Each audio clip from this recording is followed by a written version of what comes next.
எடப்பாடி பழனிசாமி சந்தித்து பேசினா சொல்றாங்க. மரியாதைக்குரிய அண்ணா திராவிட முன்னேற்ற கழகத்தினுடைய பொதுச் செயலாளர் அவர்களை நேற்றைய தினம் சந்தித்து பேசினேன்.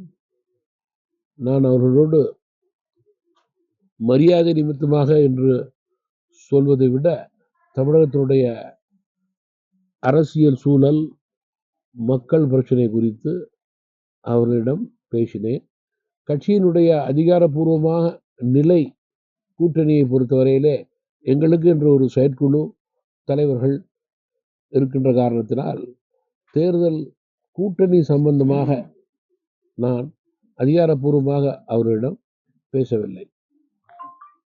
தமிழகத்திற்கு போதுமான வெள்ள நிவாரண நிதி தரலன்னு பிப்ரவரி 12 திமுக சார்பில் நாடாளுமன்றத்தில் கருப்பு சட்டை போராட்டம் நடத்துறாங்க. அதை தமிழ் மாநில காங்கிரஸ் திமுகவினுடைய தேர்தல் நாடகத்தினுடைய ஒரு பகுதி இது. மத்திய அரசை பொறுத்தவரையிலே தொடர்ந்து பட்ஜெட் எடுத்து பார்த்தால் தமிழகத்திற்கு என்று ஒரு தனி மரியாதையை கொடுத்து கொண்டிருக்கிறார்கள். தற்போது 950 கோடி ரூபாயை கொடுத்திருக்கிறார்கள். மாநிலங்களை பொறுத்தவரையிலே மத்தியிலிருந்து மக்கள் பணியாற்றும் போது வெளிப்படைத்தன்மை தேவை என்பது தமிழ் மாநில காங்கிரஸ் கட்சியினுடைய கருத்து.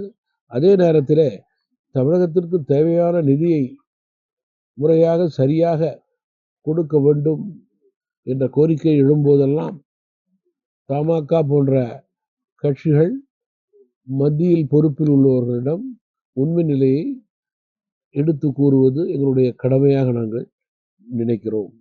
ஆனால் தேர்தலுக்காக ஒரு வாதம், ஒரு பேச்சு, அதனை வைத்து வாக்கு வங்கி அணுகலாம் என்று திமுக நினைத்தால் அது மக்களிடம் ஈடுபடாது.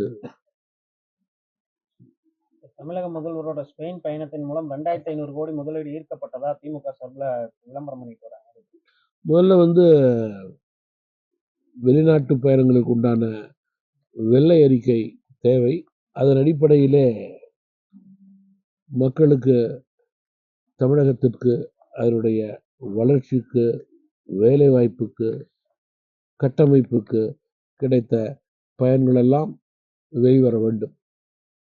அதற்கு பிறகுதான் உண்மை நிலையை நம்மால் வெளிப்படுத்த முடியும்.